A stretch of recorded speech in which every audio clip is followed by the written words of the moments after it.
I've never been with someone romantically before. I'm not really embarrassed about sharing that on the internet. It's not that big of a deal for me personally. But it's definitely something that kind of keeps me awake at night. It doesn't extremely bother me to the point that I feel like I need to do something about it. It's just something that lingers in my mind every now and then. Have I ever loved someone romantically? Probably not. I'm not sure if it was ever love that I felt whenever I liked someone. Every time I'd have a crush on someone, I always thought that I would never date them at all, even if they were to reciprocate their feelings. I know sexuality plays a huge part when it comes to love, so let's talk about mine.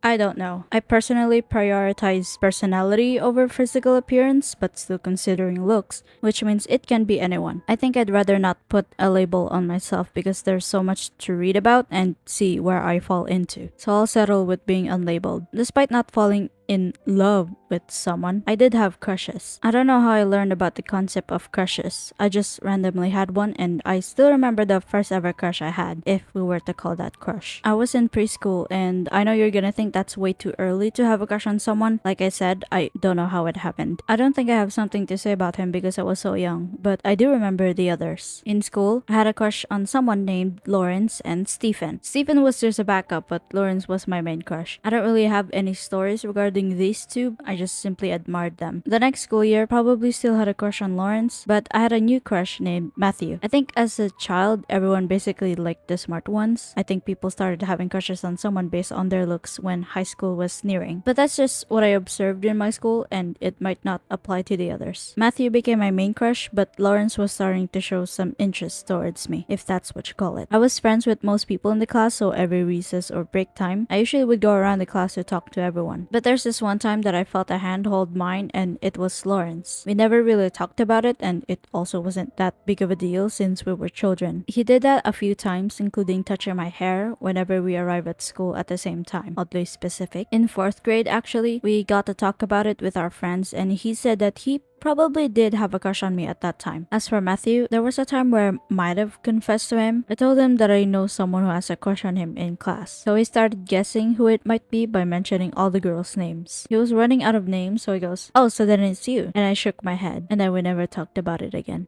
I had a crush on someone who every girl liked. He was smart, most likely top of the class. He got to hold my hand one time, but he was kind of intimidating. There was a time where I was grouped with him and we were supposed to solve a math problem together. I'm stupid in math, so I asked him what I should do next with the long division because I didn't want to make a mistake, but he sighed in disappointment.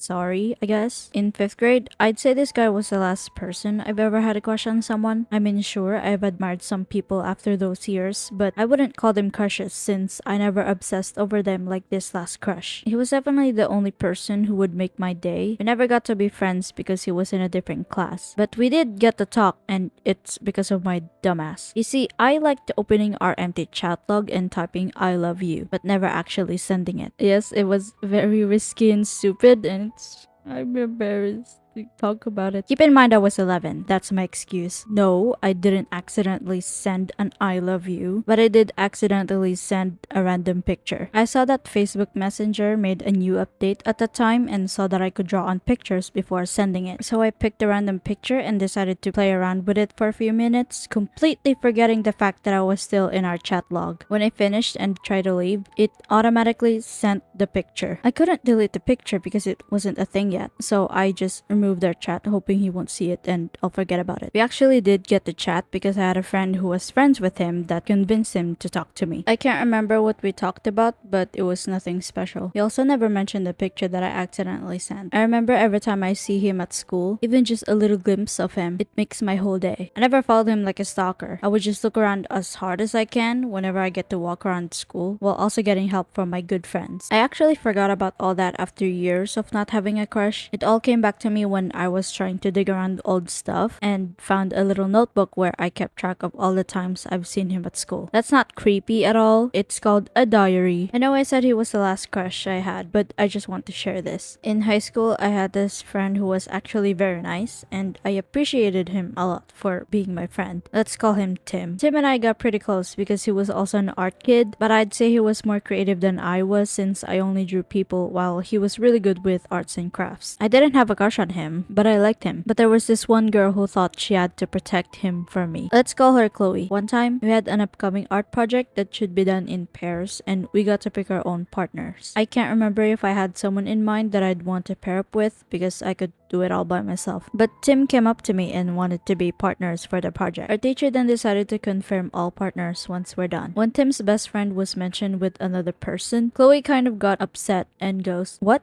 Then who's gonna be Tim's partner?" In a weird way. I just overheard her say that. And it was satisfying to have her hear that Tim and I were partners. I don't have a crush on him, but it was funny seeing her get upset. She was really overprotective of him. I've seen her all over him whenever I'm near, and I'm just like, oh, okay, you can marry him if you want. I'll even volunteer to become the priest. I thought I was the only one who noticed her being overprotective of him, but my other friends as well. As far as I know, they didn't get to be together since she got back with her ex that called me stupid when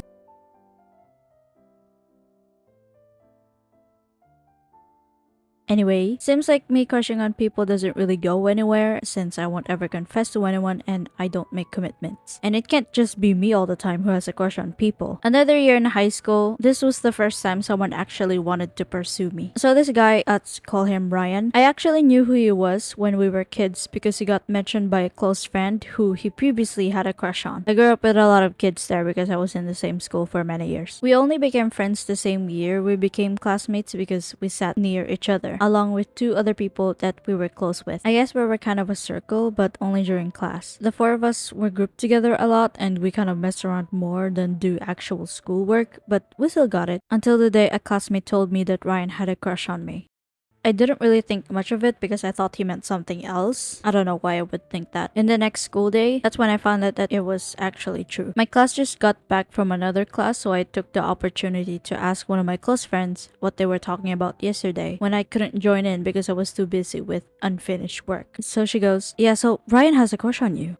My heart dropped. I already knew that I wouldn't like being in a relationship because I had a lot of personal issues, including my physical appearance and everything else. I also thought that being in a relationship meant I wouldn't be able to focus on my own stuff, especially when I have so many goals in life that I wanted to achieve first before letting myself have fun. I don't know how to do that shit. The whole class ended up knowing about it and it was one of the most uncomfortable moments of my life. Uh-oh, someone's going to comment. Overreaction, final boss, she's being so dramatic. Shut the fuck up. Unfortunately, I started ignoring him. After school, one of his friends decided to call my name while I was walking in the hallway full of students. I pretended not to hear him the first time because he was with Brian. The second time he called me, they were already pretty close that pretending not to hear them would look like I was actually avoiding them. So I stopped and his friend goes, "Hey, Brian has a crush on you," while pointing at Ryan. I turned around and kept going. I was practically running downstairs. Another thing his friends did for him was to partner us up for a dance. We already had our own partners, already selected by our teacher. After practicing for so long, our partners decided to ditch us so we would end up as partners on the day of the actual performance.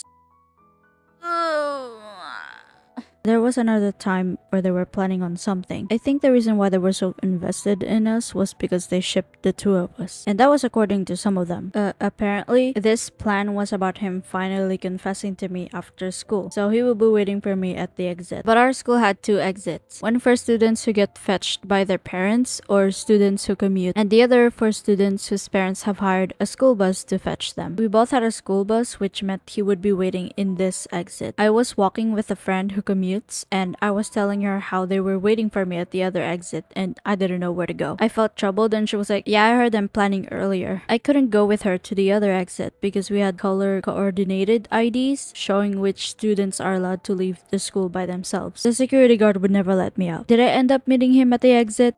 No, I found another exit that was specifically for staff members with cars parked near the school buses. And I thought I was so smart when I thought of that. Is it bad to say that I successfully avoided him? Because I indeed successfully avoided him. What sucks about that was the next day. Because I come to school early all the time, because that's what my school bus decided, which means I'm already in the classroom along with a few classmates, including Ryan. Not to mention, it was a very quiet morning. A close friend of both of us decided to go to him and ask, "So are you guys dating now?" And the silence was deafening. Since I've never really said anything about the situation, they felt the need to keep going. I had a close friend who likes to tell him what to do to spice things up, I guess. Not in a toxic way, I know she means well. There was a time where he sent me a friend request and I accepted it.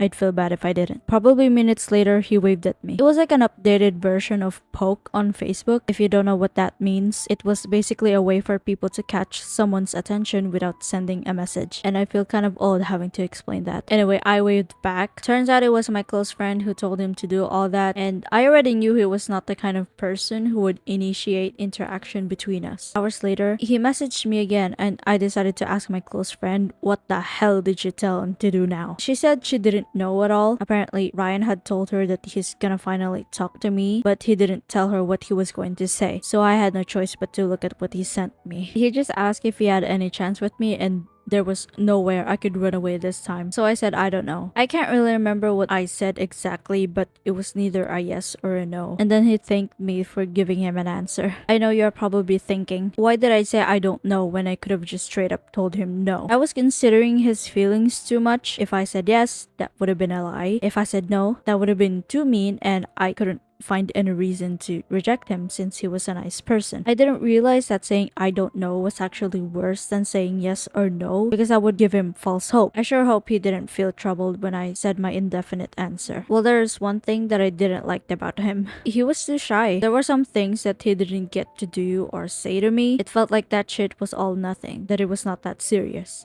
Oh, I forgot we were 13, so I guess it shouldn't be that serious. Maybe I thought that love was way too serious than how everyone thinks it is at that age, so that made me step back and avoid it. The teasing and bothering for my classmates still went on, which made the rest of my school year uncomfortable. I talked about it with my close friend, and it was nice having her around to hear everything that I have to say.